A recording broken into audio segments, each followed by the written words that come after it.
Good afternoon, everyone, and welcome to today's episode of the M Word. For those of you new to these sessions, my name is Robin. I'm the Technical Director here at Man & Machine in the UK.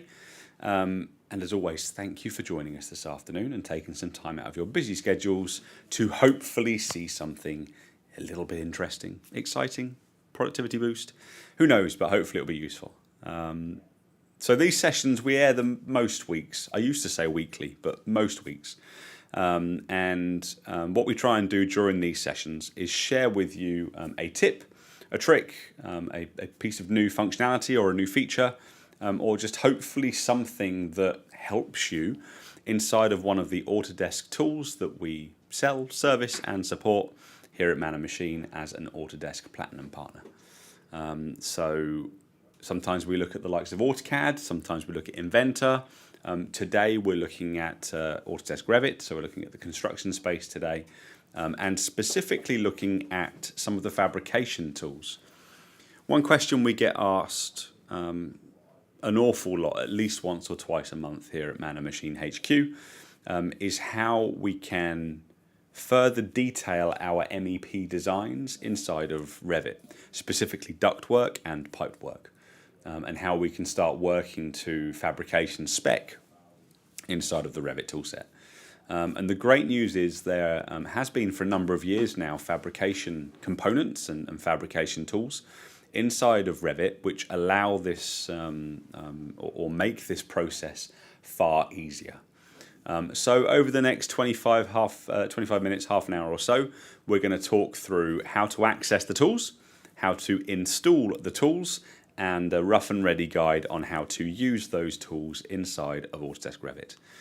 So whether you're working on an existing design that you want to convert to fabrication spec, or whether you're looking at creating a new design and want to know how to do that design in fabrication spec, hopefully over the next half an hour you will learn the basics of all of the tools and features that you need to be able to draw fabrication components inside of Revit.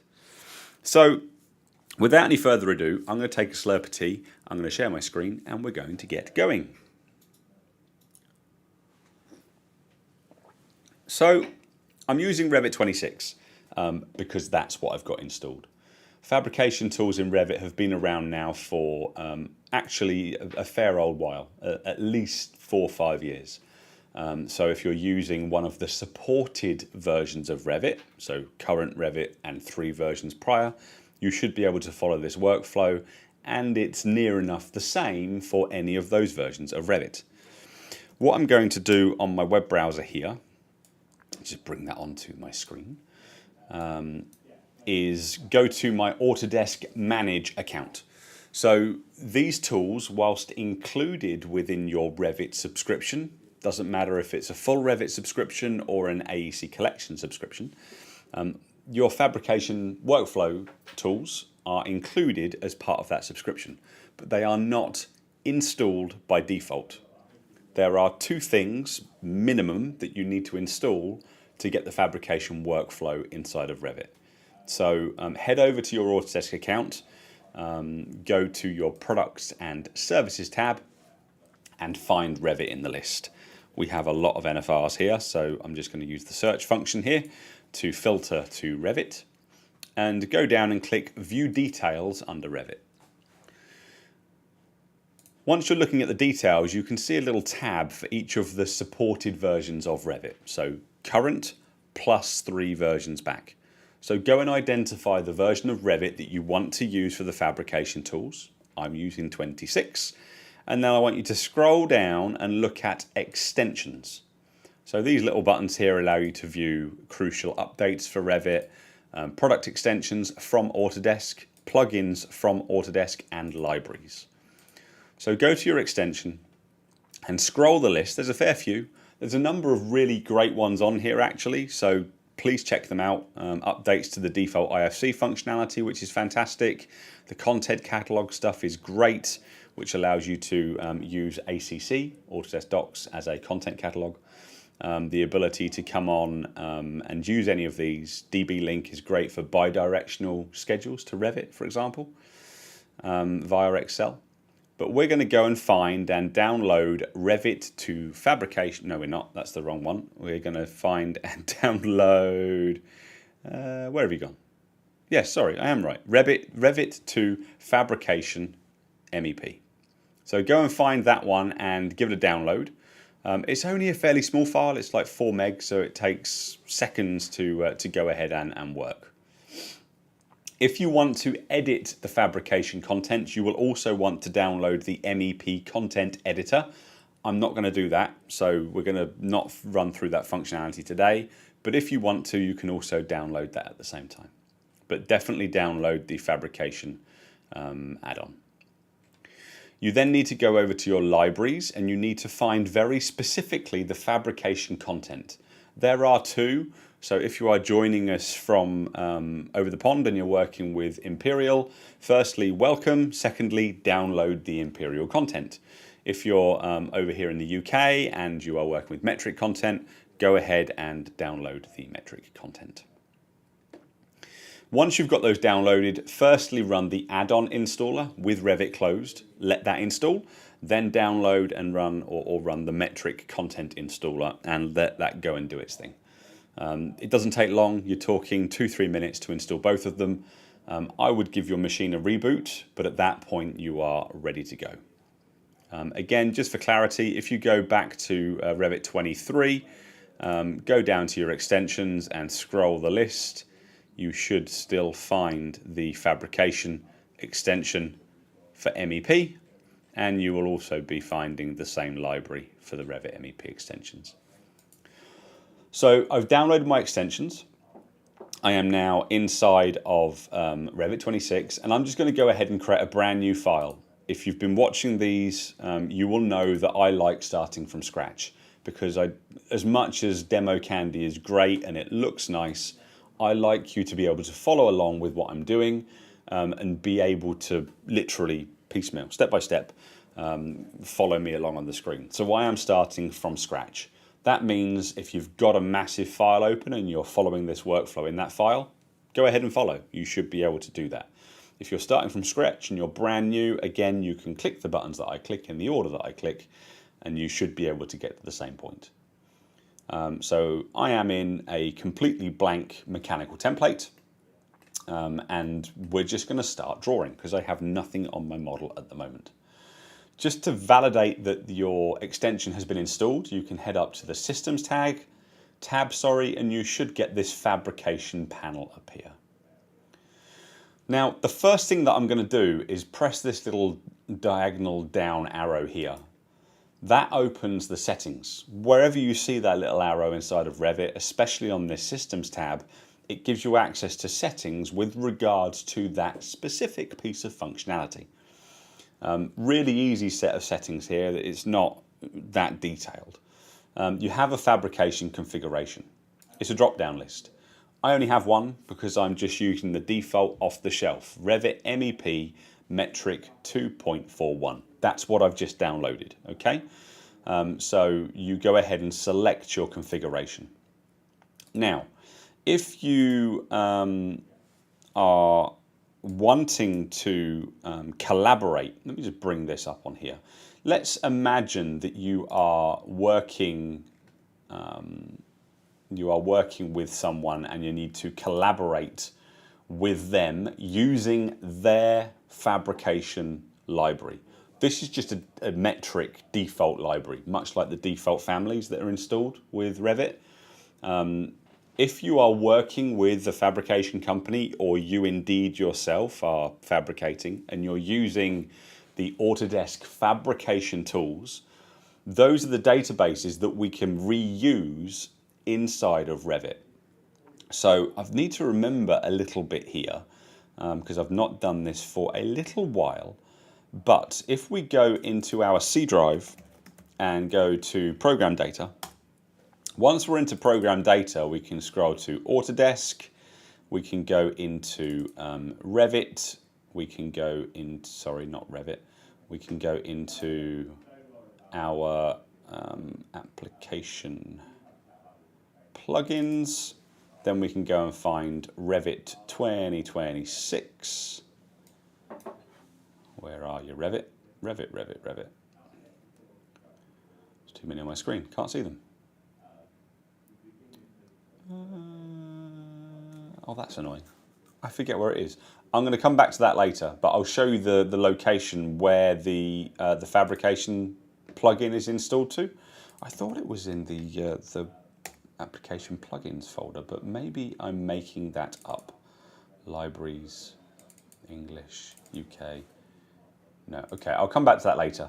But there is a location on your machine where the fabrication database is. If you get a database from someone using the fabrication tools, you can put it into that location and that will show inside of this drop down here.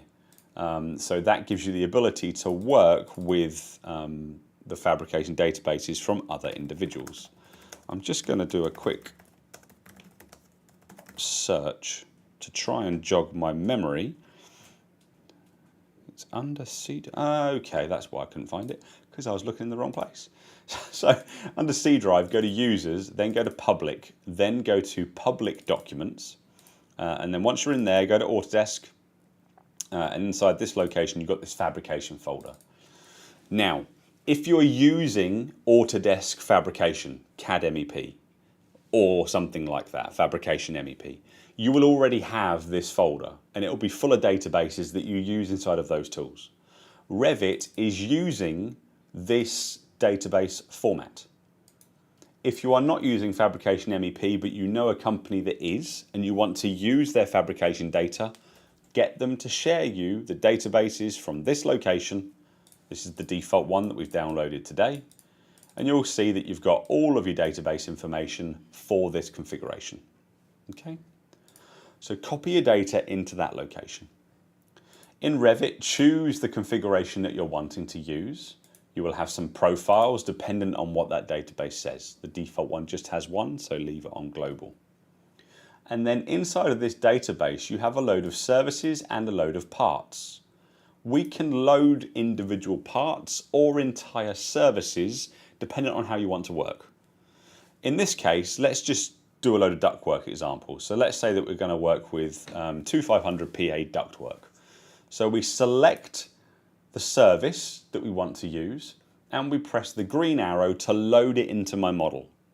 If there are specific parts that are outside of 2500 PA, then you can load them specifically from a part. And again, in here, we've got a search. So if I search for hanger, we've got some specific hangers that we can go and find. I'm just going to load the services, but you go ahead and load the ones that you need to inside of your system. And again, if you've got a specific library, then by all means use that rather than the default one now. Under the connection indicators tab, we can customize the color that the tabs, the connections are displayed as. So you can choose your plan connections, your towards and away connections. I'm just going to leave them as the default red, blue, and green. But you can customize these as you see fit just by clicking the button and choosing from the default Windows color palette. You then have a fluids tab. This allows you to go through and define for each service within your fabrication database what fluid is that service set up for.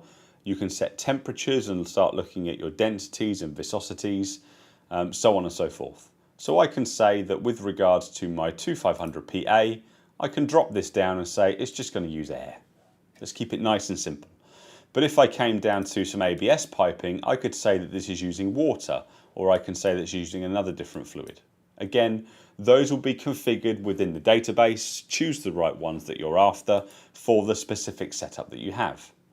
We can choose the temperatures, and based on that, we're given dynamic viscosities and density based on the configuration there.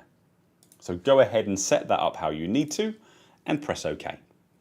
And at this point, you're ready to either convert existing geometry or to start modeling from scratch inside of Revit.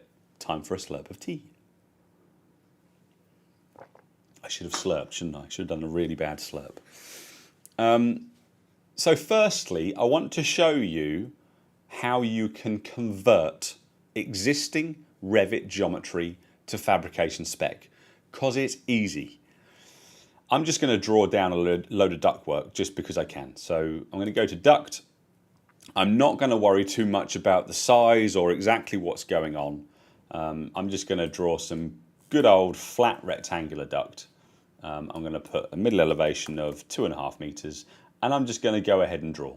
So I'm going to go from left to right. I'm going to draw at some angles, go around some corners, and do something that is generally terrible. But why is it so dark blue? I'll have to change that template. That's terrible. I can barely see it. Let's come out on there with a shoe, and maybe let's come out at an angle there on a shoe. There we go. So we've got something that barely can see. Let me see if I can change that to something other than supply air. Can I change that to something like exhaust and get a nicer color? There we go. So we've got our supply, what have I chosen? Return air, exhaust air. We've got our exhaust air here, and I've got a number of different runs of different lengths, and we've also got some different components. Now, when Revit draws, it doesn't really care about these straight parts. You could draw a mile-long piece of straight duct or a mile-long piece of straight pipe. Revit just simply doesn't care. But fabrication does, because we can't make a mile of duct or a mile of pipe typically. So we have smaller sections that come and we stick together or we bolt together, dependent on the material that fabrication part's made from. In Revit, what I can do is select my design. So I can select individual elements, I can select individual runs, or indeed an entire network. I'm going to be lazy because I can, and I'm going to select the whole thing. And you will notice that with that selected, with our fabrication tools installed, I have a lovely looking button that says Design to Fabrication. And I'm just going to press it. I love it when the job is this easy. By pressing that button, my fabrication parts list appears on the right hand side, and it's saying, what do you want to do? Once again, I have a service drop down, but you'll notice that it's limited to only the services that I chose inside of my configuration. I only have one. So it's in there, I can have my ductwork selected, and you'll notice that the width and the depth has been selected automatically based on the size of duct that I've drawn inside of my system. If I'd have gone in here and added a load of components and then chosen to resize based on what's the button called? Can't remember. Resize. Size pipes, size ducts, can't remember. If I'd have chosen to resize based on my design, this would obviously come up with several different sizes that I would be able to customize. In my case, I'm going to be lazy again because I can, again, and leave it at 300 by 300. We also have mapped parts in here, so we can also come in if we've selected specific parts like an air handling unit or whatever it might be, specific individual parts, I can map them individually, hangers and things like that. I'm just going to leave everything selected by default, and I'm going to go ahead and click this, I would normally say big green tick, tiny small green tick at the bottom left of the dialog box. And it is done. It's that simple. What Revit has done is it has converted my components here to fabrication components. We can see that really quickly by looking at what it's created and identifying that we now have, in this case, flanges at the end of my ductwork. If I select one of these now, I can see that those components are MEP fabrication components rather than Revit duct components. And that's for each one of my fittings and fixtures, as well as each one of my straights. Everything has gone through, and it will just convert the components as necessary. Should I want to add to that and add new parts, I can go ahead and click on individual fabrication parts. This would allow me to come in and place them using a snap. So on my mouse I have a snap point. I can literally just hover my mouse over the end of an existing connector and it will snap. So I can click here, I can click here, I can click here to place individual components into my design, whether it's a straight, whether I want to put a 45 angle on there, followed by another straight.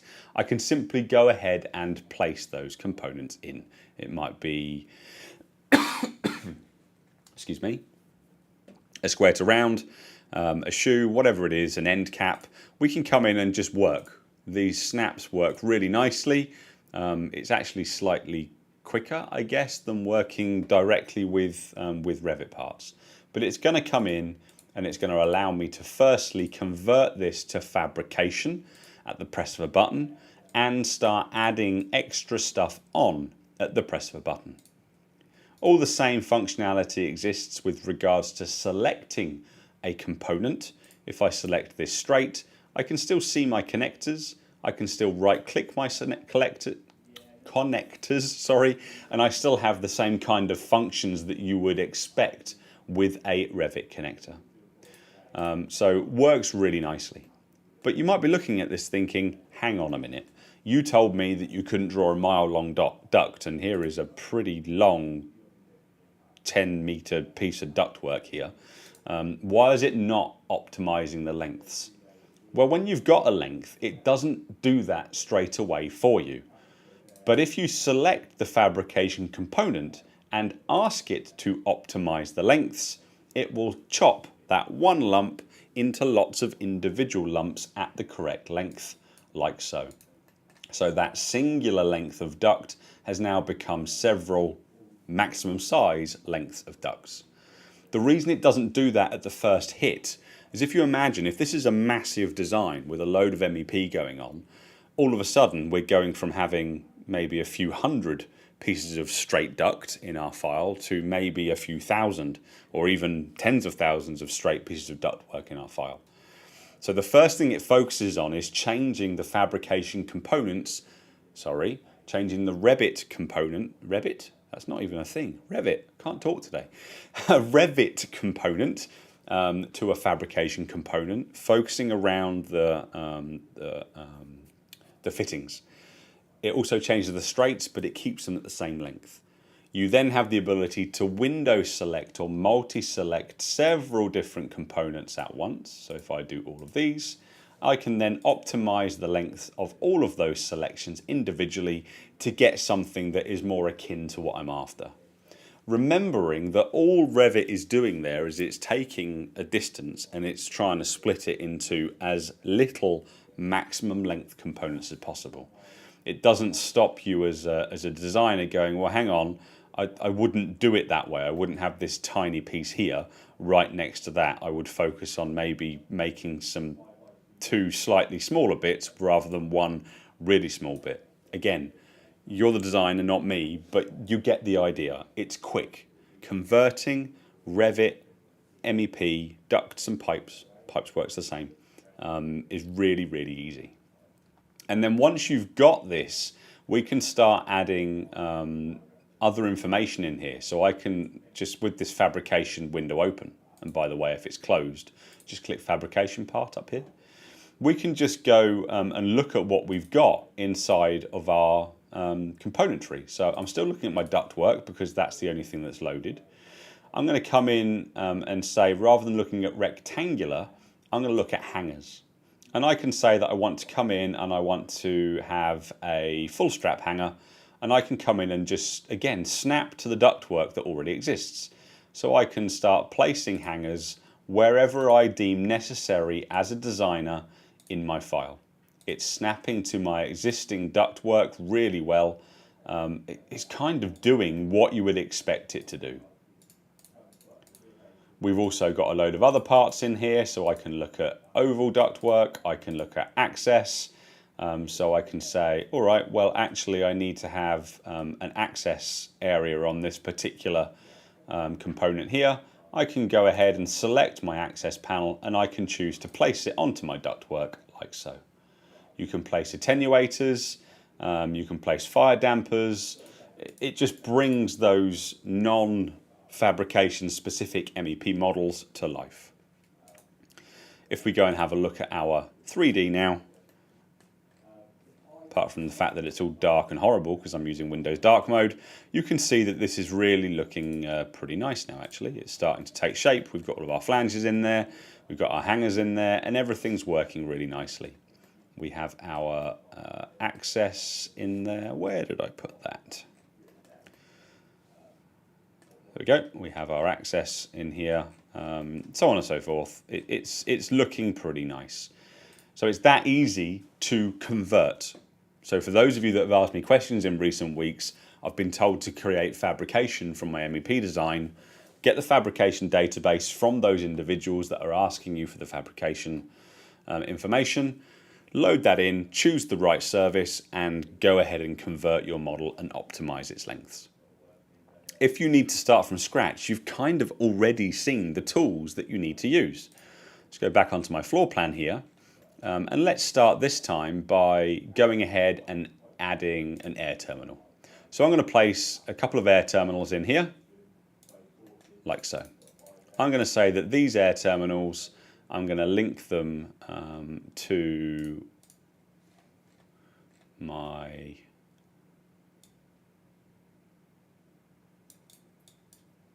yeah, they're fine. So I've got these supply diffusers here.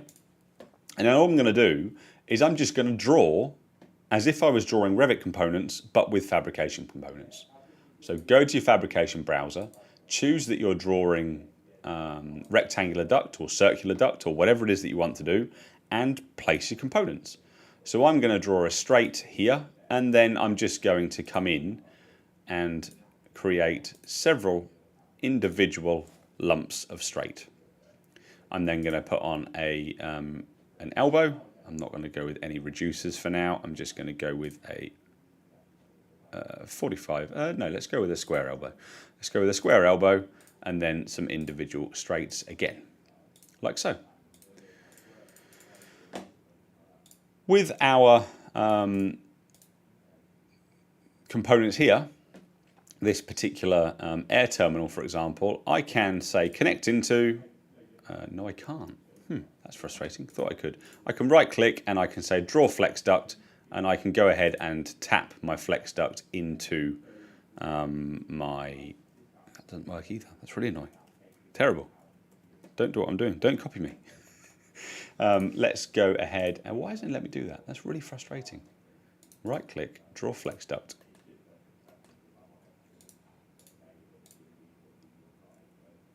And then let's place another straight.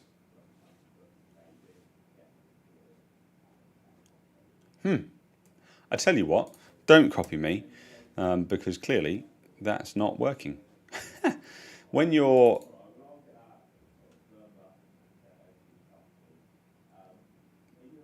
you should be able to link those components in. So why that's not working is probably a chair or standing keyboard operator error. Let's just go ahead and draw a piece of flex duct anyway. I'm going to draw that around a corner because I can.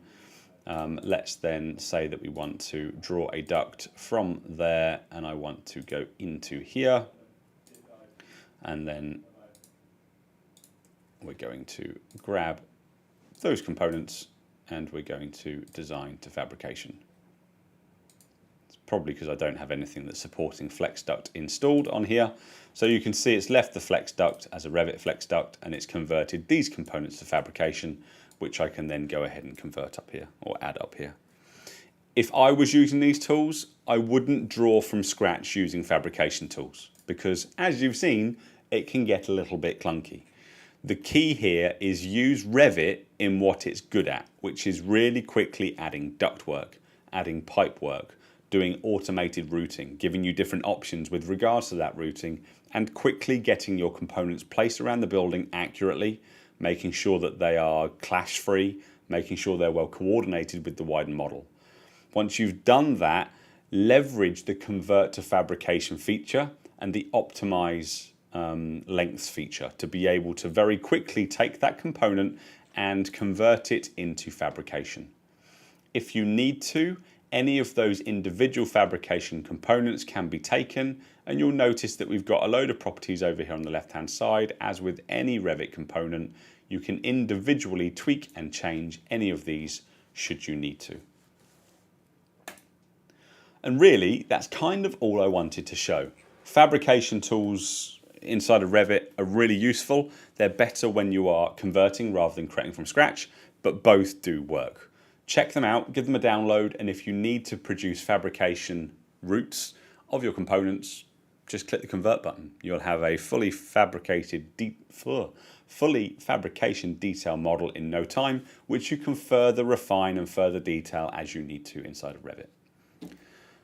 I really hope that's been useful. Thank you very much for joining me, and we will catch you same time next week for another edition of the M Word. Until then, take care. See you soon. Goodbye.